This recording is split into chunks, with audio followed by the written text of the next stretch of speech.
Il y a de cela quelques années, j'étais ce jeune homme-là qui était intérieurement mort, qui n'avait plus des... Je ne dirais qu'il n'avait plus de rêves, mais je dirais plutôt qui s'accrochait à un rêve pour vivre. Je me demandais, mais finalement, quand est-ce que je trouverai cet équilibre mental? Quand est-ce que ma vie sera plus ou moins un peu stable? J'étais dans une période où le vent soufflait de tous les côtés.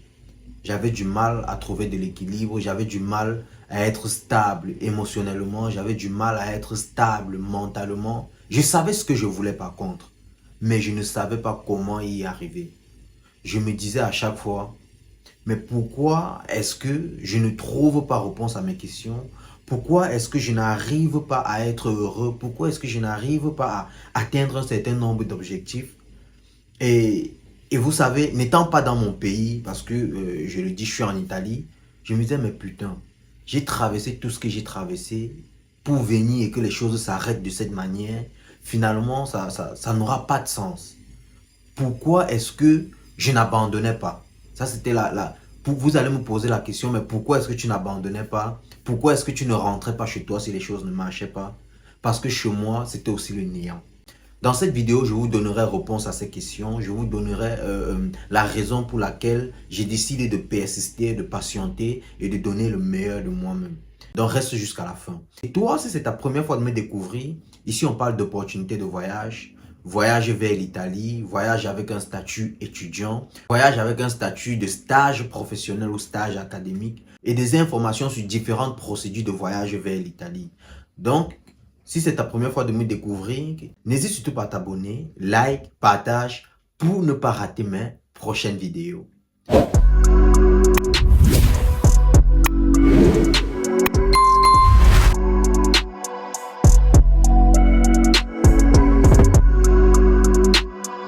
Bonjour et bienvenue dans cette nouvelle vidéo. Aujourd'hui, j'ai décidé de partager avec vous quelques expériences de ma vie, quelques moments clés durant lesquels j'avais décidé d'abandonner. Mais au fond de moi, je réussissais à chaque fois à trouver cette petite force-là, cette lueur d'espoir de pouvoir aller de l'avant. Alors, sans plus tarder, de quoi est-ce qu'il s'agit? Rentrons dans le vif du sujet. Il y a de cela quelques années, j'arrive en Italie. Les choses ne se passent tellement pas bien et je commence à me poser énormément de questions. Finalement, c'est quoi le but en fait? C'était quoi le but ultime de ma vie? Pourquoi j'avais traversé tout ce que j'avais traversé dans mon pays d'origine, le Cameroun, et arrivé ici, les choses ne marchaient pas comme je rêvais ou comme je souhaitais. À chaque fois, je me posais toujours cette question. Pourquoi est-ce que les choses ne marchent pas comme je souhaite?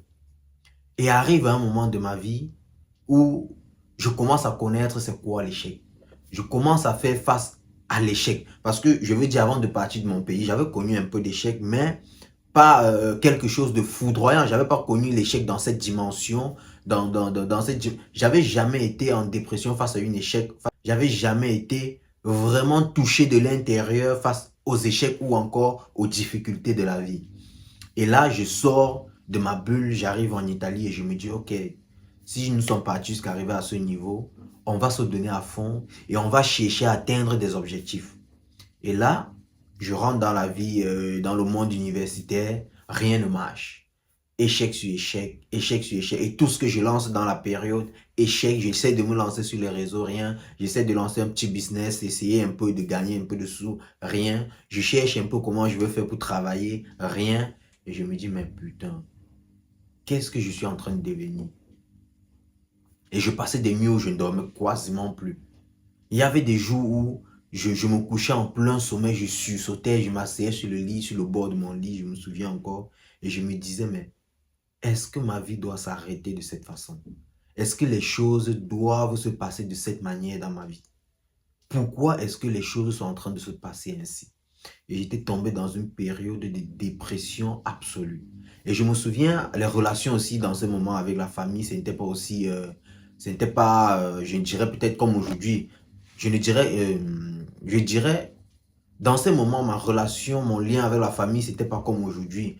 Ils étaient encore beaucoup plus dans cette imagination de l'enfant qui est en Europe. Donc, tu dois faire le nécessaire pour plus ou moins tendre la main à ceux qui sont restés derrière, sans pour autant prendre en considération ce que je vivais sur le moment, ce que je traversais sur le moment.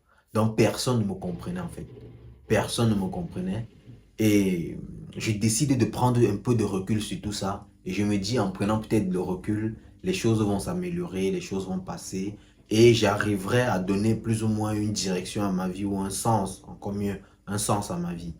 Je passe une année, rien. La deuxième année, toujours rien. Et là, je décide, cette histoire, je l'ai déjà racontée, je décide d'arrêter l'école. Et quand je décide d'arrêter l'école, j'ai envie de me former. Et je me dis, OK, il me faut de l'argent. Comme on dit parfois dans la vie, c'est dans ce moment que j'avais compris qu'il y a des choses qui arrivent de manière naturelle. Il y a des choses qu'il ne faut pas forcer. La vie suit son cours. Et peu importe le vent, peu importe où le vent t'amène, la direction du vent, suis parfois la direction du vent. Quand tout s'arrête, recrée ton environnement et essaye d'évoluer. Et dans ces moments, je me souviens, les choses venaient d'une manière naturelle. Je rencontre quelqu'un qui me parle d'une bourse, je ne sais pas, c'était post-Covid où on mettait à la disposition des étudiants un financement pour plus ou moins les soutenir. Et puis on me parle de ça, je fais, et on me parle encore d'un travail, du travail au champ. Je n'oublierai jamais, je suis allé travailler dans ce champ-là 2 années de suite. Et c'est dans ce moment où je m'étais assis et je me suis dit, Arnold, tu es quelqu'un vraiment de fort, quelqu'un de patient, quelqu'un de déterminé surtout. Parce que j'avais compris que peu importe où la vie allait m'amener, j'allais toujours pouvoir trouver un moyen de m'en sortir. J'allais toujours pouvoir trouver solution à mes problèmes. En tout cas, j'avais compris que je n'étais pas quelqu'un qui se laissait faire. Je n'étais pas quelqu'un qui face à la première difficulté se disait ah la vie a gagné et tout. Moi je cherchais toujours à remettre coup sur coup et j'arrive dans ce champ, je travaillais, je faisais tout ce qu'il fallait, je travaillais et je me donnais à fond. Je me donnais à fond parce que je savais ce que je voulais, l'objectif. Je savais, je me donnais à fond parce que je savais c'était quoi l'objectif à atteindre. Je savais en fait d'où je venais, ce que j'avais vécu, tout ce que j'avais traversé. Et je savais qu'il ne fallait pas surtout abandonner à ce moment-là. Donc c'était même pas le moment idéal pour dire qu'il fallait se laisser aller. Si je me laissais aller, si je m'étais laissé aller autant pour moi, qu'est-ce que je serais devenu? C'est toujours ça que je me pose à chaque fois comme question. Et je me dis aussi, moi je n'ai absolument rien à perdre. Je n'ai strictement rien à perdre. À part aller de l'avant, à chaque coup me lever, me battre et aller de l'avant. Je n'ai strictement rien à perdre. Parce que je n'ai pas connu autre chose que ça. C'est pas comme si quand j'étais au Cameroun, on roulait sur l'or, non. Moi, même pendant ma formation, et c'est même encore ça qui me motivait, quand je pensais que durant l'apprentissage des cours de langue, j'étais le premier à arriver, le dernier à partir, et le premier à arriver ayant marché à pied, ceux qui connaissent, j'étais à Douala, j'étais derrière, on faisait les coups derrière Mobile Guinness, et moi je vivais Beji, Songloulou, un peu dans le quartier, et je tapais toute cette distance-là à pied pour aller faire ma formation. Et quand je terminais le soir, parfois je restais avec quelques amis, je me souviens encore même à cette période-là, c'était des amis qui me faisaient manger, parfois c'était chaud. Donc, je quittais de là, j'allais chez ma tante, maman Oscarine, et je restais parfois là-bas, je mangeais, je me reposais un peu, et puis je partais chez mon meilleur ami, et je rentrais à la maison. Et je me disais, j'ai pas traversé tout ça pour arriver en Italie et que les choses s'arrêtent de cette façon. C'est vrai, l'école n'est pas en train de donner comme je veux, et il faut que je m'en sorte. Il faut que j'arrive à atteindre mon objectif. Je ne suis pas parti pour venir m'arrêter à ce niveau. Je, et là, quand je me disais, ok, tu as cet objectif en tête, vas-y. Et je me lançais. Quand il fallait se réveiller à 6 heures, rentrer à 20 heures, 22 heures, moi, j'avais aucun souci. J'allais, je revenais, je me couchais. Je faisais juste ce qu'il y avait à faire parce qu'il fallait traverser ces moments-là pour atteindre un certain nombre, pour atteindre mon objectif plus ou moins, pour atteindre mon objectif. Mais heureusement aussi, la dynamique durant ces moments-là était plutôt bien, l'ambiance, les gens que j'avais rencontrés, c'était tellement bien que tu ne sentais même pas le poids du travail, que tu ne sentais pas le poids de la solitude. Mais quand même, j'étais déjà quand même quelqu'un qui avait appris, ou du moins la vie avait imposé un certain nombre de choses. Quand je parle d'un certain nombre de choses, je parle surtout de solitude. Aujourd'hui, j'arrive vraiment pas à être tout le temps avec des gens, à être tout le temps entouré. Parfois, j'aime être, même pas parfois, durant une journée comme ça, il faut que je retrouve, j'ai mon moment à moi seul, je me retrouve, je suis bien, je suis bien. Je termine cette période-là, je reviens, je fais la formation, je lance la formation et les choses commencent à aller. Et quand les choses commencent à aller, quand les choses commencent à aller, quand je parle des choses commencent à aller, je commence à signer mon premier contrat de travail, plus ou moins dans le domaine. Je faisais opérateur socio-sanitaire. Et je me dis, j'ai commencé à gagner mon argent. Plus rien ne me sera impossible. Je n'attendrai plus jamais rien de ma vie de quelqu'un. Et j'avais pris, quand j'avais prononcé ces mots, j'étais encore assis chez mon grand frère, mon cousin en Italie ici. Et quand j'avais prononcé ces mots, j'étais assis dans ma chambre, sur mon lit, sur mon matelas. Et je m'étais dit, plus jamais je n'attendrai rien de quelqu'un. Plus jamais je ne m'apitoierai sur mon sort. C'est vrai, je le disais toujours à ceux qui m'entouraient, j'aurais aimé que les choses ne se passent pas comme elles s'étaient passées, que les choses se passent de manière différente, que les choses se passent plus ou moins de manière différente. Mais je m'étais dit, plus jamais je m'apitoierai sur mon sort, plus jamais je n'attendrai quelque chose de quelqu'un. Et à partir de là, j'avais pris ma vie en main. J'avais pris ma vie en main, mais en ignorant que devant, j'avais un plus gros souci. J'avais un plus gros souci. J'ai déjà fait une vidéo où je parlais de la difficulté que j'avais eue autour de mon permis de séjour. Et je rentre dans cette difficulté-là, il y a des problèmes qui arrivent, l'instabilité commence. Et je m'assois une fois de plus, je me dis, à quand la fin? Quand est-ce que j'arriverai moi aussi à respirer sans avoir sans avoir de problème d'oxygène, sans avoir, quand je parle d'oxygène, je parle plutôt ici d'équilibre. Je fais allusion ici plutôt d'équilibre social, équilibre mental, stabilité plus ou moins. Et je me disais, à quand la fin? Et cette période-là, les problèmes venaient s'accumuler sur des problèmes. J'avais tellement de problèmes qui venaient de toutes parts. Je me posais la question, mais pourquoi est-ce que je n'arrive pas à avoir une vie normale? Pourquoi est-ce que je n'arrive pas à être stable? Pourquoi je n'arrive pas à atteindre mes objectifs et que les problèmes plus ou moins disparaissent de ma vie? Vous savez, quand vous êtes dans ce genre de moment, vous n'êtes pas tellement lucide pour comprendre un certain nombre de choses. Et puis on avance dans le temps, on grandit aussi spirituellement. On s'en rend compte que tout ce qui arrive dans le monde physique se manifeste d'abord dans le monde spirituel. Et moi, j'étais quelqu'un qui ne parlait généralement pas avec mes parents. Quand je dis je ne parlais généralement pas avec mes parents, je ne leur disais pas ce que je traversais. Je ne leur disais pas ce que je vivais. Je ne leur disais pas tout ce qui m'arrivait au niveau spirituel. C'est vrai que même aujourd'hui, ce qui m'arrive peut-être au niveau spirituel, j'appelle juste, je dis s'il vous plaît, j'ai besoin juste qu'on fasse un travail. Allez, faites, sans parfois rentrer dans les détails, je dis juste sortez, essayez de faire ci, faites ce petit travail-là pour moi, j'en ai vraiment besoin. Et je me souviens, j'ai été énormément, mais quand je parle énormément, combattu spirituellement. Ce sont déjà des choses qu'il faut, même quand tu expliques, les gens auront du mal à comprendre. Ce sont des choses que même quand tu le dis, ceux qui n'ont pas encore vécu ce genre de situation ne comprendront pas. Je vais vous parler d'une de ces périodes-là où j'avais vécu et que je m'étais dit vraiment, il y a quelque chose qui ne va pas. Il y a quelque chose qui ne va pas, mais malheureusement, je n'en parlais pas.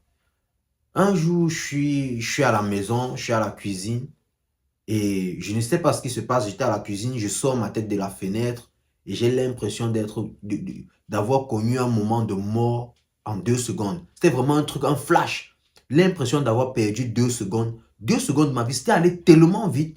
Je mets ma tête vers la fenêtre et je sens ce truc, cette lumière-là s'éteindre et puis ça se réallume. Comme si j'avais perdu 2 secondes de ma vie. 2 secondes où tu ne te rappelles de rien. Je sais juste que j'ai mis ma tête, ce truc s'est passé et je suis... Et c'est revenu. Et je me dis, ok. Et puis derrière, il y avait d'autres choses dont je ne veux pas rentrer. les rêves lucides en ce moment-là, c'était devenu, c'était devenu toutes les nuits, j'avais des rêves lucides. Quand je me couchais, tu, tu rêves, j'avais l'impression, je ne sais même pas comment je vais vous raconter ce rêve lucide, l'impression de vivre ce que je suis en train de rêver. Vous rêvez, vous, même pas, vous, j'avais l'impression d'être là, présent, et de vivre ce que j'étais en train de rêver. Comme si, je vais vous prendre peut-être, même pas un exemple, ce sont des choses que j'avais vécues en cette période-là. Tu es dans un rêve et tu n'arrives pas à te réveiller. Quand tu arrives à te réveiller, l'impression que vraiment ce qui se passait, donc tu sens encore le toucher, comme s'il y avait des gens et tout ça. Ce sont des choses très difficiles à expliquer. Même quand j'arrive aujourd'hui à le dire, je,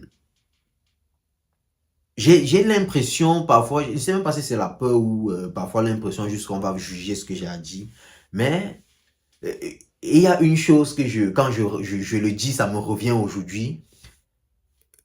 Quand je faisais la classe de première, j'avais rencontré mon ami en classe de première, oui, je l'avais rencontré en classe de première et on était là vers la fin d'année en classe de première, collège Malanguer à Douala, en face de l'hôpital général de Douala. J'avais mon ami Kadji Loïc Joël. Et nous étions en classe. Et quand j'étais aussi au Cameroun, je connaissais énormément ces rêves lucides. Mais ce jour aussi, j'avais vu quelque chose qui dépassait mon entendement. Et comme je vous ai dit, je ne parlais pas trop avec les parents, je n'exprimais pas ce que je traversais, je ne leur disais pas concrètement ce que je vivais. Bon, c'est vrai que jusqu'à aujourd'hui, ça me suit, mais aujourd'hui, quand même, je fais un effort. Je suis à la maison, je rentre le soir, et tellement je rêvais ça que j'avais peur de rentrer dans ma chambre. Je pense que si ma maman, elle regarde cette vidéo, elle va se dire, ouais, je comprends aujourd'hui. J'avais tellement peur de dormir dans ma chambre que parfois je préférais partir dans la chambre de mes soeurs. On bavardait jusqu'à minuit, 1 heure, elle se réveillait. Qu'est-ce que tu fous ici? Va dormir dans ta chambre et tout. Donc, je restais là-bas parce que j'avais peur. J'avais peur de rentrer me coucher dans ma chambre. Parce que quand je me couchais, tout commençait. Même pas les yeux fermés, tout commençait. Et ce jour-là, qu'est-ce qui s'était passé? J'entre dans ma chambre, je m'allonge dans mon lit, j'éteins la lumière. Aujourd'hui, quand je le dis, et même à cette période-là, quand je le disais, c'était une sensation. Vous aurez l'impression que j'explique peut-être parce que je n'ai pas envie d'assumer ou parce que j'ai l'impression, parfois j'avais plus l'impression qu'on va me traiter de fou. Mais quand je m'étais couché, j'avais eu l'impression, même pas l'impression, je m'étais couché, mon amour s'était bougé. Bon, aujourd'hui, c'est tellement bizarre de l'expliquer, mais ce sont des choses que je vivais, ce sont des choses que sur le moment, je traversais. Quand je me couche, j'éteins la lumière avant de me coucher. J'ai l'impression que je vois mon amour changer totalement de côté, passer d'où c'était arrivé à l'autre côté. Et quand je me retourne pour allumer la lumière, je vois tout est normal. Je me dis, putain. Et dans la même période, j'avais énormément de cafards qui rentraient dans ma chambre, qui rentraient. Donc, c'était plus ou moins pour vous expliquer tout ce que je traversais, ce combat spirituel-là que je traversais en ce moment. Et je commence à me dire, putain. Et c'est où je commence à le dire. Il doit y avoir quelqu'un qui vit sur mon énergie. Aujourd'hui, je m'assois ici, je le dis. Mais ça, par contre, j'avais appelé mes parents, je leur avais dit, bon, pas mon père, j'avais parlé de ça à ma mère, j'avais aussi parlé de ça à ma tante.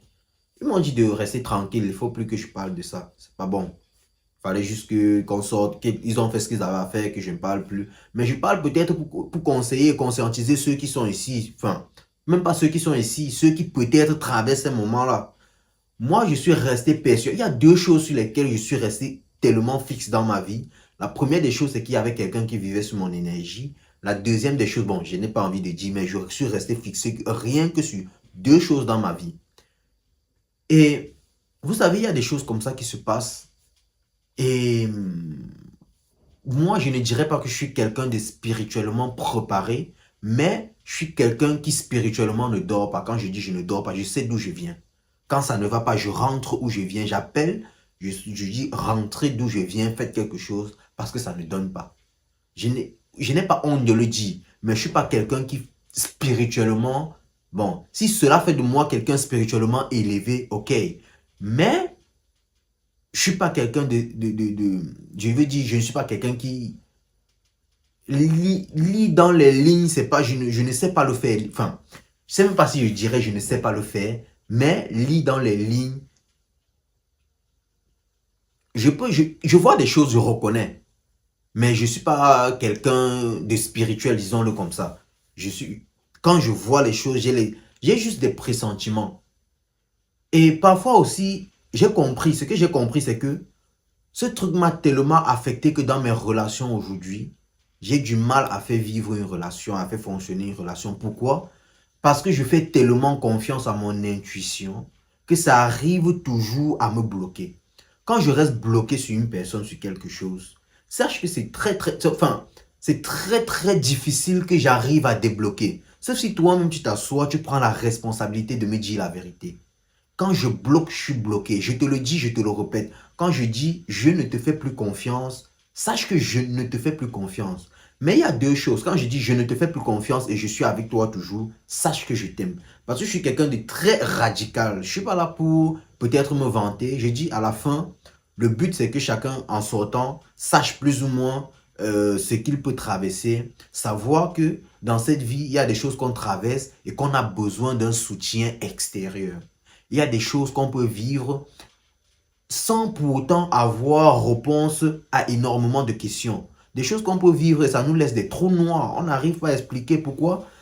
Parce que nous ne sommes pas préparés pour. Il y a des choses qu'on peut vivre, ne pas arriver à expliquer pourquoi. Parce que nous ne sommes pas préparés pour. Nous n'avons pas les capacités d'assimiler tout ce qu'on vit. Moi, je pense que c'était le cas pour moi. Moi, dans ma tête, je me suis toujours dit, le monde, c'est le monde. Pourtant, le monde n'est pas le monde. Tu es là avec des gens, tu ne sais pas qui ils sont. Tu es avec des gens, tu ne sais pas ce qu'ils font. Et c'est pour ça que je dis, c'est très important. Pour ceux qui prient, priez. Pour ceux qui savent d'où ils viennent, qui ont des traditions. Moi, je dis, c'est trop facile aujourd'hui de s'asseoir, dire, je prie Dieu et je mets mes traditions à côté. C'est très facile de s'asseoir et de dire, je n'ai plus envie d'entendre parler de ce que mes grands-parents font. Honnêtement, aujourd'hui quand je regarde ma tradition, je suis Bamileke, je suis de l'Ouest, je suis Bafang, et chez nous il y a énormément de traditions. Quand je m'assois, il y a des traditions, il y a des choses, des rites avec lesquels je ne suis pas d'accord. Mais ça ne veut pas pour autant dire que je ne dois pas rentrer nourrir les crânes de mes grands-parents. Mes arrière-grands-parents l'ont fait, mes grands-parents l'ont fait, mon père le fait et m'enseigne, moi je vais le faire et enseigner à mes enfants. Mais il y a toujours ce qu'on va appeler le bon sens dans tout ce qu'on fait. Donc, si vous êtes quelqu'un... Et ce n'est pas aussi parce que il y a ma tradition que je dis Dieu n'existe pas. Non. Moi, je vous dis, j'ai mis mes genoux au sol en Italie, j'ai prié. J'ai mis mes genoux au sol, j'ai prié, j'ai jeûné. Aujourd'hui, quand je m'assois, je dis, avec le temps, j'arrive quand même à aller vers mon objectif. Et je me dis, qui est-ce que je dois remercier? Dieu, mes ancêtres? Non, je remercie les deux. Pourquoi? Parce que j'ai appelé mes ancêtres. Je leur ai demandé de me lever. Je leur ai demandé de me sortir dans cette situation. J'ai appelé aussi Dieu. Je lui ai dit, Seigneur, aujourd'hui ça ne va pas. Ça fait des années que rien ne va. Agis dans ma vie. Agis dans ma vie. Apporte ton impact. Je veux sentir le changement dans ma vie. Vous voyez? Et quand vous priez, et que vous voyez plus ou moins les choses essayer un peu de se décanter, ne vous retournez pas en disant non, j'ai nourri mes ancêtres, c'est pour ça que ça marche, ou j'ai prié Dieu. Non, moi je crois en tout. Et vous êtes libre, c'est juste un conseil que je donne, vous êtes libre de croire en qui vous voulez. Vous êtes libre de faire ce que vous voulez. Vous êtes libre d'aller dans la direction que vous voulez. Mais, au bout de tout ceci, ce qu'il faut comprendre, c'est que ne dormez pas spirituellement. Ne dormez pas spirituellement parce que des gens ne dorment pas sur vous. Il y a des gens, moi, je prendrai encore cet exemple, toujours avec mon ami Kadji, Loïc, Joël. Quand on était au secondaire, nous étions ceux qu'on va appeler les ordonnés dans le désordre. Comme on disait généralement, le désordre collectif, mais l'échec est individuel. Nous, on faisait l'exception à la règle. Qu'est-ce que j'appelle l'exception à la règle? On passait l'année à troubler, à déranger, à faire des choses avec des amis en fin d'année. On avait toujours nos diplômes, donc on passait. En première, on a fait, on a passé. En terminale, on a fait, on a passé. Mais il y a une chose que je dois vous dire. Il y avait toujours cette période où on disait on rentre en stage bloqué. C'était quoi notre stage bloqué? 2 ou 3 mois avant l'examen officiel, probatoire au bac, euh, on décidait de se retirer. Quand on se retirait, on se retrouvait non, c'était 2 places si je ne me trompe pas. On se retrouvait tous les week-ends chez moi pour étudier. Et en semaine à l'école, on partait et on avait une salle au dernier niveau à Malangué. C'est là où il y avait l'enseignement technique plus ou moins. On se fermait et on étudiait. On étudiait, on étudiait, on étudiait. Du coup, quand on partait à l'examen, c'était pas qu'on partait, on en partait avec de la chance. Non, c'est vrai, il y a toujours un peu de chance, mais derrière, on s'était préparé. Donc, on passait l'année à jouer, à faire le désordre, à monter, à descendre. Mais en fin d'année, on rentrait en stage bloqué et puis les résultats suivaient. Et après le résultat du bac, je me souviens, je rentre. Après le résultat du bac, je m'en vais au village. J'arrive au village.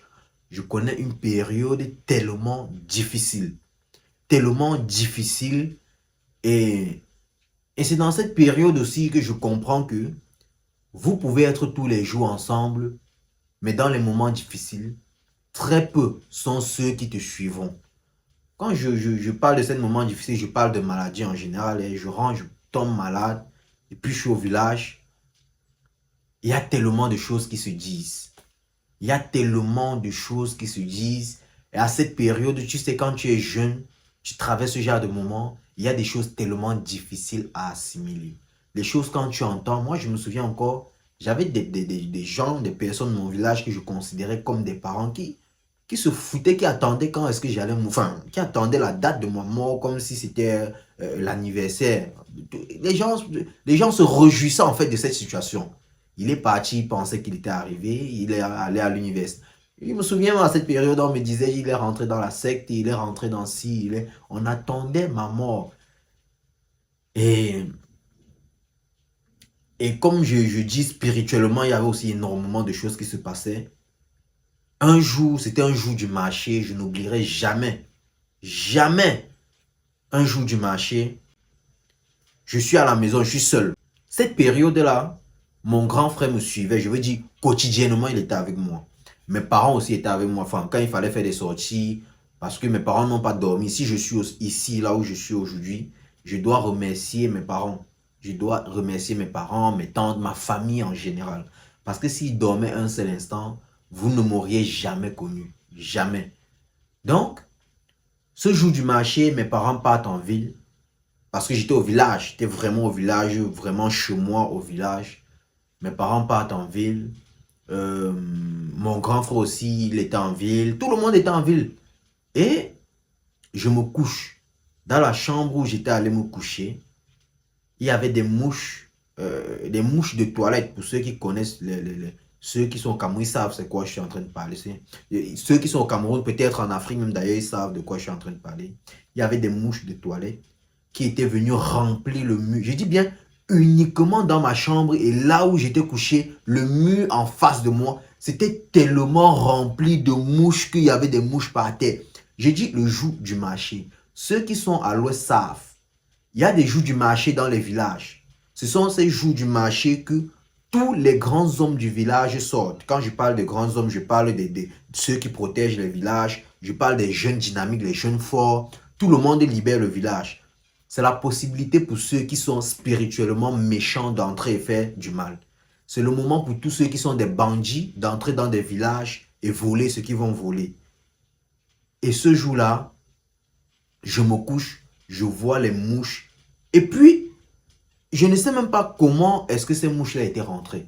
Aujourd'hui, quand je m'assois, je regarde et je me dis, je n'ai même pas seulement été chanceux, il y a eu ces esprits-là qui ne dormaient pas sur moi.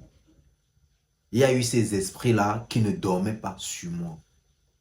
Je vois ces mouches-là, c'était tellement plein sur le mur que c'était par terre, ça tournait, c'était là au sol. Et je me rappelle, moi, chez ma grand-maman, bon, on était à enfin, on était au village. J'ai grandi aussi avec ma grand-maman. Hein. Et moi, je suis né au village. Il y avait mes parents étaient d'un côté, ma grand-mère était de l'autre. Et chaque fois qu'on partait là-bas, ils nous racontaient des histoires autour de ce genre de trucs. Généralement, quand il y avait une mort qui devait se passer dans une maison, c'était les mouches qui annonçaient la mort. Et moi, j'étais couché au lit. Je vois ces mouches-là, je me dis, ok, ma fin est arrivée. Enfin, il n'y a plus rien à faire. Moi, je savais. Même quand je me souviens à l'époque, je parlais de ça. La même période, et même pas plus tard que ça. Quelques jours, même pas quelques jours, mon grand frère était remonté au village. On avait aussi un ami en commun. On appelle le fameux. Plus ou moins, il était venu, on était assis. Je leur ai dit que je devais mourir. Enfin, moi-même, je le disais, je savais. Tout le monde disait non, non, il n'y a rien, rien ne va t'arriver. Mais au fond, je savais que je devais mourir. On le disait juste pour me reconforter. Et même, il y a de cela quelques jours, j'en parlais encore avec mon grand frère. Il se moquait plus ou moins de moi. Mais bon, aujourd'hui, on en rit. Mais ce que je vous dis ici, c'est juste attirer votre attention. Ne soyez pas fermés sur vous. Il y a des choses spirituellement que vous ne seriez pas appelés aussi à comprendre. Parlez de ce que vous vivez avec des gens autour de vous. Parlez de ce qui ne marche pas autour de vous. Et revenons dans mon cas en Italie. J'arrive ici, les choses ne marchent pas. Je me dis, mais putain, qu'est-ce qui ne marche pas? Qu'est-ce que je dois faire? Et je m'assois, je regarde. Et ce qui me donnait en plus le courage d'aller de l'avant, jusqu'aujourd'hui, hein, je n'ai pas encore réussi, je n'ai même encore rien fait. Mais je me dis, aujourd'hui, j'ai une seconde chance dans cette Italie de m'exprimer. J'ai une seconde chance de courir après ce rêve-là parce que ce n'est plus trop loin. Je le vois vraiment, je le vois vraiment en face. Il faut juste cet ultime effort-là pour l'attraper, vous voyez, pour décrocher ou du moins pour arriver à atteindre cet objectif-là. Et dans la ville où il y avait des choses qui se passaient. Je me disais, mais putain, qu'est-ce qui se passe? Et à un moment donné, il y a la police qui se mêle, il y a mon bailleur qui me met dehors et tout. Je me retrouve comme si j'étais spirituellement repoussé par la ville. Et je sors, j'arrive chez mon ami, là-bas les choses se... Non, dans la maison les choses se passent bien, mais dans ma vie c'était le bordel total. C'était terrible, vraiment terrible. Je me souviens, les choses ne marchent pas, les choses ne marchent pas. Mon ex-copine, elle me dit, gars, il faut appeler au pays, c'est chaud. Tu as tout donné, il faut appeler. J'appelle. Moi, je savais, quand je n'appelais même pas, dans ce moment, je n'appelais pas. Pourquoi? Parce que je savais que les mamans, il fallait aussi un peu à un moment donné les protéger et tout. Je ne voulais pas. Et effectivement, quand je commence à appeler, expliquer tout ce que je traverse, maman commence à tomber malade. Pourtant, il fallait éviter, enfin, éviter, mais je me dis toujours, il fallait aussi passer par là. Donc, je commence à raconter tout ce que je traverse. Parce que c'était plus fort que moi, j'avais tout donné. Et, et je me disais, mais tout en train de s'effondrer autour de moi. Mais, comme on dit généralement, quand il y a une porte qui se ferme, il y a une nouvelle qui s'ouvre quelque part. Quand il y a une porte qui se ferme, il y a une fenêtre qui s'ouvre. Il faut être très lucide. Parfois, on n'est même pas lucide. Mais la vie nous amène, les circonstances de la vie nous amènent jusqu'à ce niveau. Donc quand je pars, je me dis, mais putain, qu'est-ce que je deviens? Je n'ai pas où aller, je n'ai pas de maison, je n'ai rien. Où est-ce que je m'en vais? J'ai toujours ma petite voiture. Je charge mes choses dans ma petite voiture. Je m'en vais, je dépose chez mon ami, je charge, je dépose. Et je me lance dans la recherche de la maison. Et quand je me lance dans la recherche de la maison, j'étais, comme on dit souvent, j'avais plus de base. Quand je parle de base, c'est vrai, j'avais un travail, mais c'était terrible, c'était tellement compliqué. Et je commence à chercher la maison, on m'arnaque. Je trouve une maison dans ma nouvelle ville, je pars. Je n'oublierai jamais. La dernière fois, je portais mes choses, je partais déposer là-bas. Le dernier tour du transport de mes choses, j'étais avec mon ami dans la voiture. J'étais tellement content au volant de ma petite voiture. Je me disais, mais finalement, je suis en train de laisser mes problèmes derrière. Comme si je fuyais en fait. J'étais là, non, plus la police, plus rien. Et je pars, j'arrive ici. Et quand j'arrive ici, c'est normal, au début, il faut s'ambienter, il faut. Et quelques temps après, je perds même mon travail. Et je suis dans le néant. Donc quand je rentre, je me couche, je me dis, putain, c'est chaud. Je n'ai plus rien. Vraiment rien, ni travail. J'avais pas de travail, j'avais pas de permis de séjour, je n'étais inscrit dans aucune école. Donc, je n'étais rien, je n'avais rien, rien. Et je me dis, ok, parfois on dit que la vie va nous enseigner, mais la vie ne me met pas seulement en genoux, la vie est en train de m'enterrer. Et j'ai fait une semaine, j'ai fait 2 jours, je commence à lancer encore dans les recherches et tout ça. 2 jours, rien. Une semaine, rien. Deuxième semaine, mon téléphone sonne. Et je pense que ça, j'ai déjà expliqué, donc je vais sauter, je m'en vais, je rencontre la dame et tout. Et je commence à travailler. Et quand je reviens dans ce monde, parce que je faisais opérateur socio-sanitaire, donc je travaillais dans une maison de retraite. Et c'était un boulot, pour ceux qui me suivent depuis, je l'ai toujours dit, je faisais ce boulot-là comme un pont pour atteindre mes objectifs. Donc, en le faisant comme un pont, dans ma tête, je me disais, ok, tu vas le faire pour un certain nombre de temps. Parce que moi, honnêtement, je ne me voyais pas finir dans ça. Donc, je me dis, ok, vas-y, fais-le. Tu as fait la formation et tout, commence à travailler. Quand tu travailles, fais l'effort de convertir ton permis. Quand tu auras un permis de séjour, maintenant, soit tu te formes, soit tu retournes à l'université en travaillant et tout. Mais je me retrouve dans ce domaine une fois dedans, à l'intérieur, je suis bloqué. Je n'arrive pas à avoir un permis de séjour. Je ne peux pas laisser. Quand je laisse même, je trouve un autre boulot qui était plus ou moins bien dans le domaine informatique, plus ou moins. Bon, informatique, je n'étais pas rentré comme informaticien direct. C'est dans la société que on m'avait fait grade up. On m'avait fait commencer à travailler comme informaticien. Et je n'ai pas de permis, donc, et tous les problèmes derrière commencent. Il faut un permis, il faut permis, permis. Et puis, quelques temps, on me dit non, on te renouvelle plus ton contrat. Je les avais aussi assez menti, il faut que vous disiez la vérité. Je les avais tellement menti que le permis allait sortir jusqu'à. J'étais au bout du mensonge, en fait. J'étais au bout du mensonge, je ne pouvais plus rien faire. Ils m'ont dit non, là, tu nous as assez, tu nous as assez tourné, c'est bon. On ne veut plus travailler avec toi, donc vraiment, tu vas rester au quartier. Et de là, quand j'arrive chez la femme, si je pense que je vous avais déjà expliqué, j'arrive là-bas dans cet esprit de je ne viens pas pour que vous me dites que non, non. J'arrive, je déballe tout. En plus, quand j'arrive, quand elle me dit qu'elle est camerounaise, je déballe tout. Le boulot que tu es en train de vouloir me donner le contrat, j'aime pas, je ne veux plus. Mais par contre, j'avais déjà signé le contrat. La première fois qu'on arrive, je lui dis directement, mon permis est périmé, je n'ai pas de permis de séjour. Et quand je lui dis, je vous répète toujours, ne faites pas ça. C'est pas bon, ne le faites pas. J'étais juste désespéré en ce moment-là. J'étais vraiment désespéré. Donc, elle me dit, il n'y a pas de souci. Tu vas commencer à travailler sans souci, donc. Et je ne savais pas que c'est dans ce monde où je me disais, je n'ai plus envie d'y mettre les pieds, je n'ai plus envie de travailler, que j'allais avoir le début de mon changement, en fait. Ceci, c'est pour dire quoi? C'est que parfois, là où on pense qu'on est en train de mourir, dans ce moment où on pense qu'on est en train de mourir, qu'il n'y a plus de solution pour nous, qu'il n'y a plus d'espoir pour nous, c'est parfois où on trouve notre bonheur. Imaginez-vous, je le dis toujours, imaginez-vous un seul instant, j'étais resté de l'autre côté dans cette ville-là.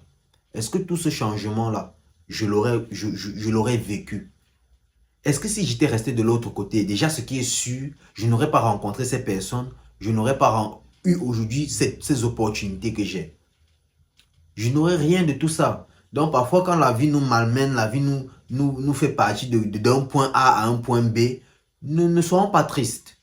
Arrivons, implantons-nous, cherchons surtout à comprendre comment l'environnement fonctionne et en fonction de tout cela, on s'adapte et on cherche à évoluer. Moi, quand je pars de là, j'arrive ici, je rencontre cette dame, elle m'ouvre vraiment les portes, elle me montre tout, elle me guide en fait, elle me guide.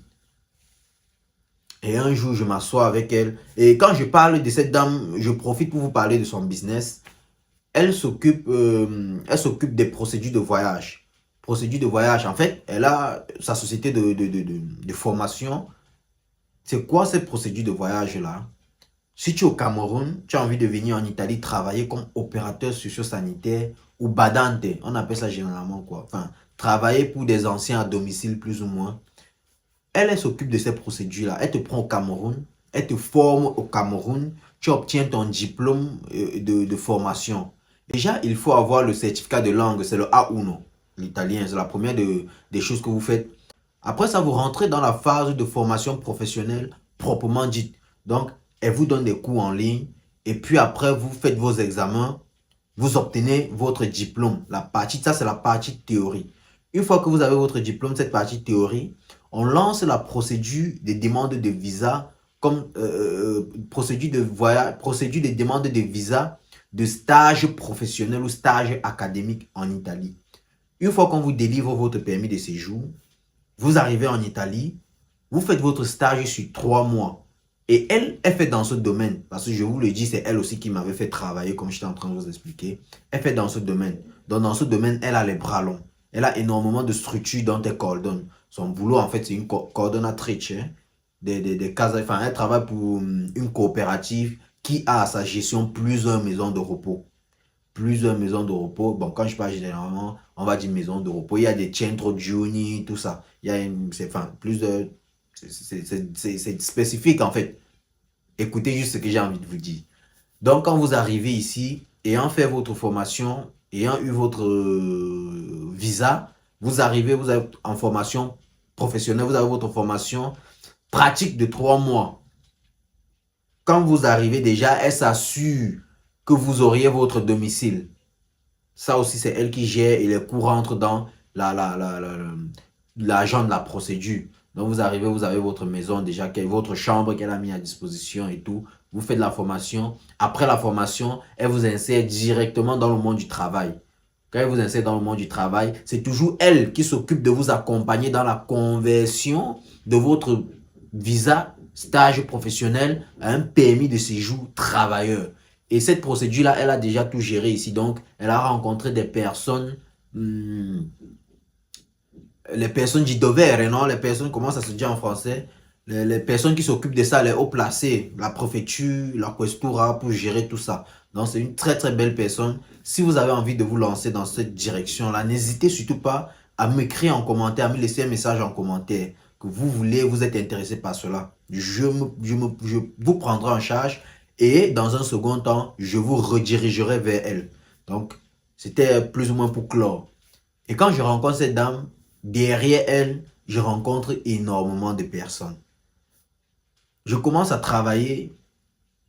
Je suis quelqu'un de très fermé à la base. Je suis quelqu'un de très fermé, je parle pas trop, je suis toujours dans mon coin.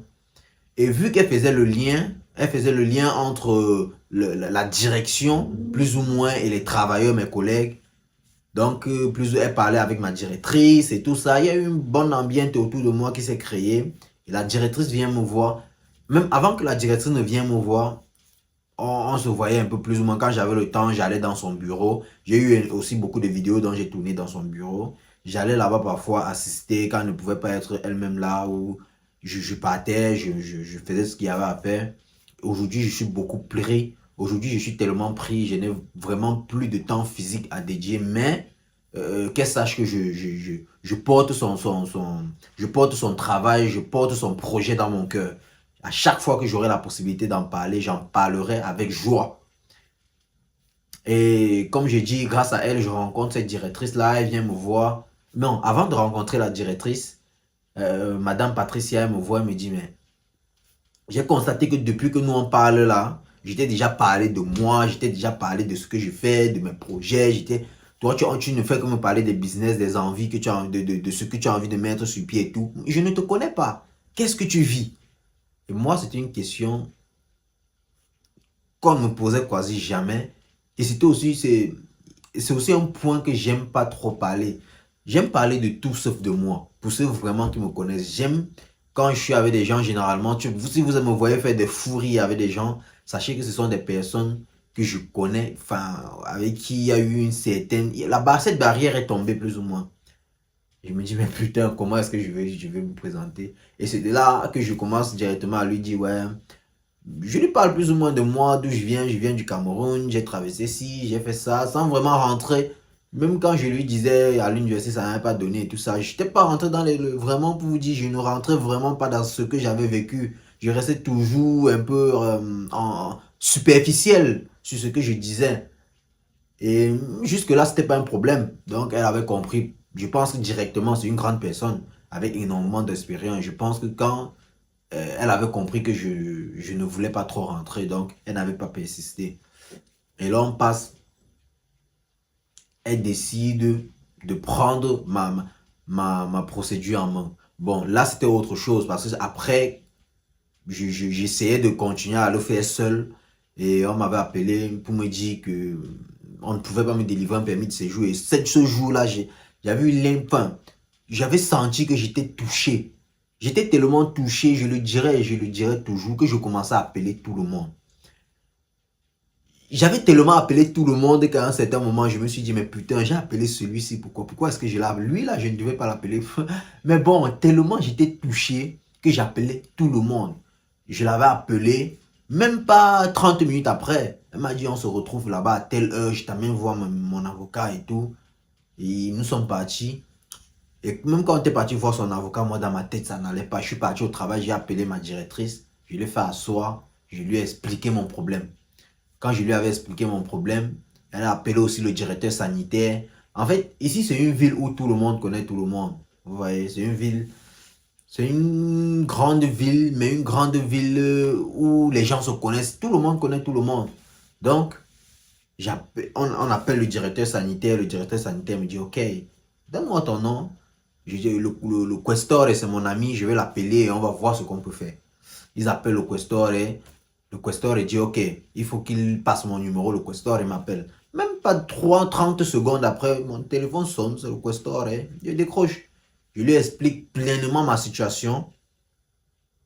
Il me dit que bon, on va voir ce qu'on peut faire. Après, on renvoie la procédure un peu plus en dessous parce qu'après, c'est pas le questeur qui gère. Il y a les opérateurs de Spotello, sous les opérateurs, il y a les sous-officiers et tout ça. Il y avait des lois aussi à respecter, donc il y avait énormément de trucs, je ne pouvais pas passer comme ça. Et on me dit, à la fin, ils me disent, bon, ils ne peuvent pas faire quelque chose, ils ne peuvent pas faire grand chose. Mais si tu penses que tu peux faire ça, nous, on peut t'aider. Je me dis, ok, moi, je n'ai rien à perdre. Comme je vous ai dit depuis le début, je suis en guerre, je suis un guerrier. S'il y a un combat à mener, je mène avec joie. Je mène avec joie. Et je me lance dans ce truc. On fait, je me bats, je me bats, je me bats. Et ça marche. Ça marche, ça marche, ça marche. Et je me dis, mais putain. Et même quand ça commence à marcher, j'ai toujours un peu de difficultés. Et ces gens ont porté mon dossier. Ils ont porté mon dossier.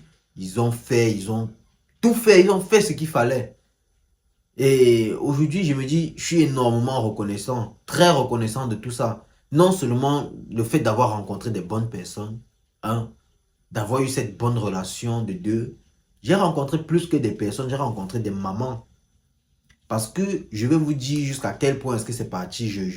J'arrive ici, mon ancien propriétaire, dernièrement, il vend sa maison. Il me dit, bon, il faut libérer. Il me dit, non, il n'y a pas de souci. Si tu n'as pas où aller, viens vivre ici chez moi. Mais je me suis dit, non, c'est trop donné, en fait. C'est trop donné, c'est tellement gentil. Mais, vous savez, plus on grandit, on vieillit, on a envie d'avoir son espace. On a envie d'être un peu libre, être reconnaissant, mais garder un peu de distance. C'est juste pour vous dire combien il faut prier, combien il faut rentrer, se ressourcer. Je le dis, si on me pose la question aujourd'hui, combien de fois est-ce que tu es rentré au Cameroun? Je vous dirais peut-être 15 000 fois. Pourquoi? Parce que je suis allé me ressourcer spirituellement plus de 15 000 fois. Il le fallait. Il le fallait pour mener un certain nombre de combats. Il le fallait pour évoluer. Il le fallait pour faire un certain nombre de choses. Rien n'est facile. Rien n'est facile.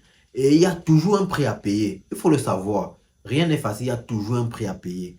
Derrière chaque décision, derrière chaque prise de parole, derrière chaque pas que tu mènes, sache qu'il y a un prix à payer. Parfois, c'est l'effort. Ceux qui veulent la facilité, ils savent ce qu'ils vont me donner comme prix. Là. Il faut qu'il y ait cet équilibre-là. Il faut qu'il y ait cet équilibre.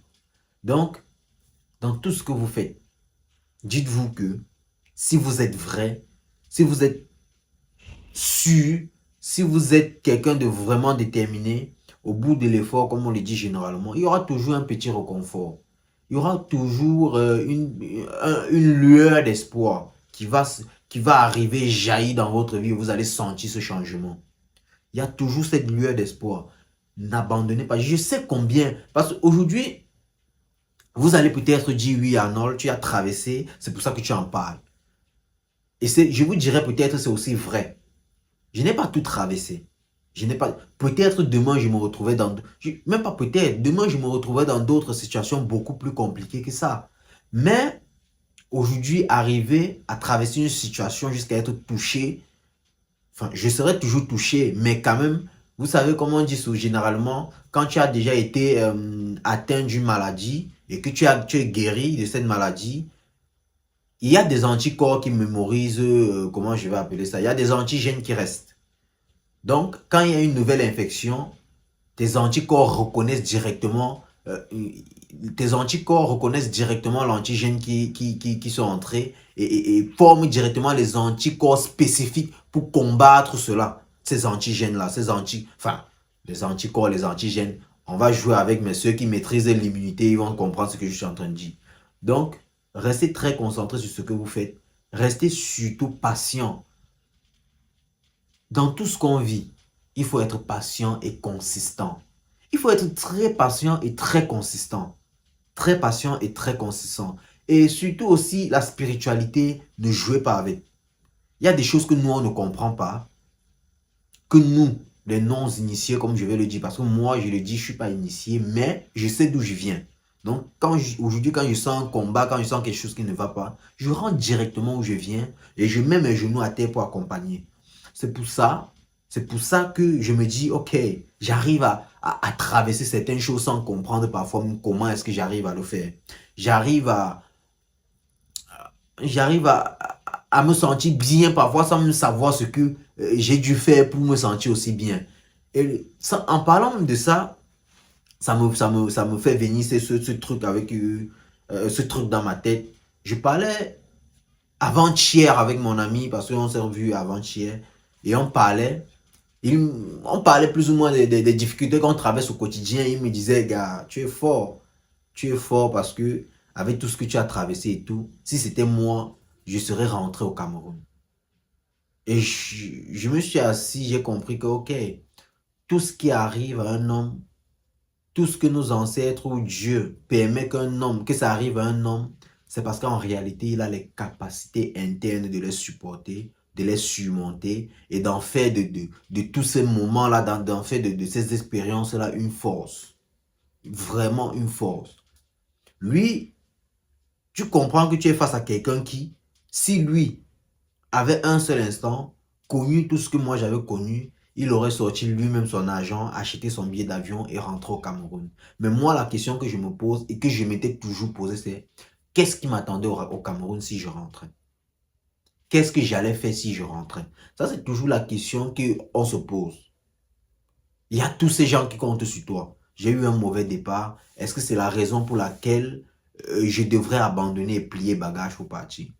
Et c'est aussi ça que, dernièrement, en faisant cette vidéo, la vidéo où j'expliquais plus ou moins ce parcours-là, je disais,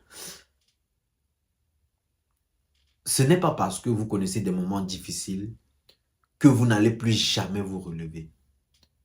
Tout ce qui arrive, arrive pour une bonne raison.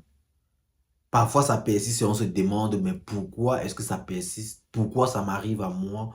Pourquoi? Mais c'est là pour nous forger. Parfois, ça dure tellement sur le temps qu'on a l'impression qu'on ne sortira jamais de ces moments. Aujourd'hui, tout ce qui m'arrive, même quand les choses m'arrivent, je, je ne vis même plus comme... Enfin, parce que je vois généralement, je vais dire chez des autres, quand il y a quelque chose qui les arrive de bien, il y a cette extase-là, cette joie qui n'arrive pas. Moi, quand j'ai eu à nouveau mon permis de séjour, j'étais content peut-être 1 heure de temps. Après, j'avais même oublié que j'avais... C'est vrai, parfois je sors toujours ça, je regarde, je me dis, mais putain, est-ce que c'est vrai? Est-ce que c'est du fake? Mais c'est du vrai. Donc, pour vous faire comprendre que il y a des choses qui vont arriver dans ma vie qui ne vont même plus me surprendre. Quand ça va arriver, je vais dire, ah ok, merci Seigneur, merci mes ancêtres, ça a arrivé. Qu'est-ce que je dois faire maintenant? Et je pense que le fait aussi de me poser à chaque fois la question, qu'est-ce que je dois faire maintenant, fait de moi un homme qui n'est pas heureux. Enfin, si je fonde... Et j'ai passé aussi un long moment, parce que je me dis, ça doit être le syndrome de ceux qui ont connu un manque pendant longtemps. j'ai passé énormément de temps à fonder mon bonheur sur le bien matériel. Donc, quand j'avais envie de quelque chose, je me disais, je vais travailler, je vais l'avoir. Et quand je l'avais, je constatais que mon bonheur ne durait même pas 2 secondes. Puis après, je commençais même à oublier que je l'avais. Donc, à chaque fois, je me dis, mais putain, qu'est-ce que je dois faire maintenant? Comment est-ce que vers où est-ce que je dois m'orienter? Mais putain, vous voyez un peu ce que j'ai envie de vous dire. Donc ça fait de moi un homme intérieurement peut-être malheureux. Un homme qui court toujours, qui va toujours continuer à courir après quelque chose. C'est pour ça que je dis peut-être il me faut déjà les enfants pour me dire, bon, mon bonheur et tout, il faut que je mette dans la famille. Et quand je sors, je cherche, je reviens, je vois mes enfants sourire, être heureux. Peut-être c'est où je vais vraiment trouver un bonheur stable, une joie stable qui va perdurer sur le temps. Bon, ça c'était une parenthèse. Donc, j'espère qu'à travers ce contenu, j'espère qu'à travers ce message que j'ai essayé de véhiculer, vous qui vous trouvez encore dans ce genre de situation, ou vous vous trouvez dans une ville où rien ne va, n'hésitez surtout pas. Jetez-vous dans le vide. Quand je vous dis jetez-vous dans le vide, si vous avez l'opportunité surtout d'aller ailleurs et recommencer, faites-le. Faites-le pourquoi? Parce que parfois, en partant, vous ne savez pas ce qui vous attend. Je ne dis pas, peut-être vous pouvez partir, hein, ça ne se passe strictement pas bien. Comme vous pouvez aussi partir, vous rencontrez des gens dans vos difficultés, dans vos recherches, vous rencontrez des gens qui vous ouvrent toutes les portes. Qui vous ouvrent toutes les portes. Tellement vous ouvrez les portes que vous vous demandez, mais pourquoi moi? Vous voyez? Mais pourquoi moi? C'est plus ou moins un peu ce qui arrive aujourd'hui. Je me pose parfois la question, mais est-ce que je mérite vraiment tout ce que ces gens sont en train de me donner? Parfois, je me dis, mais tout ce qu'ils sont en train de me donner, qu'est-ce qu'ils vont me demander en retour? Vous voyez? C'est un peu... Tout ça, je pense que c'est le traumatisme de tout ce que j'ai vécu. Il y a des gens gentils, des gens bien, qui vous tendent la main. C'est vrai. Et ne jamais oublier. Il y a une chose que je le dirais, et je le dirai toujours. Soyez toujours reconnaissant. Parce que les gens qui vous tendent la main, les gens qui vous tendent la main, même sans le dire, même sans le vouloir, au fond, on attend toujours de la reconnaissance. On attend toujours un merci. Et dites-le, faites-le. Ça ne coûte rien, hein. Un merci change énormément de choses.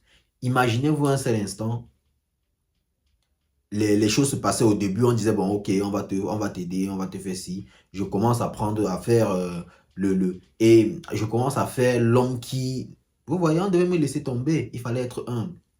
Et je me rappelle même, mon ex-copine à cette période-là m'avait appelé, même pas m'avait appelé, on s'était vu, on s'était assis. Je lui parlais de ça, elle m'a dit, gars, non, on ne parlait même pas de ça. Cette période-là, je l'énervais tellement, je faisais des choses qui ne lui plaisaient pas.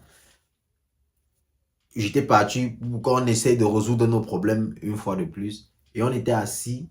Elle m'a donné une leçon de vie. Elle m'a donné une leçon de vie. Si tu veux que ta vie change, sois humble. Il faut savoir te rabaisser. Il faut savoir demander. Demander, je veux dire demander de l'aide. Quand ça ne va pas, tu rencontres quelqu'un qui peut. Demande. Demande avant même qu'on te dise non. Mais demande d'abord. Et quand tu obtiens ce que tu as demandé, ne deviens pas quelqu'un d'autre. Reste toi-même, fais ce que tu as à faire. Sois toi, cherche à évoluer. C'est tout. Sois humble, fais ce que tu as à faire. Parce que, en fait, j'étais quand même quelqu'un d'arrogant. Je ne veux pas le cacher. Mais ça n'amène nulle part. Ça n'amène nulle part. J'ai déjà fait énormément de conclusions que, bon, j'avais décidé de vous laisser. Donc, prenez vraiment soin de vous. Prenez soin de votre santé mentale, spirituelle, physique. Et prenez surtout soin de nourrir le lieu où vous vous trouvez. Quand vous arrivez, vous venez peut-être d'Afrique, faites des petits trucs pour appeler la bénédiction et la protection là où vous dormez. Faites toujours des petits trucs, c'est très important.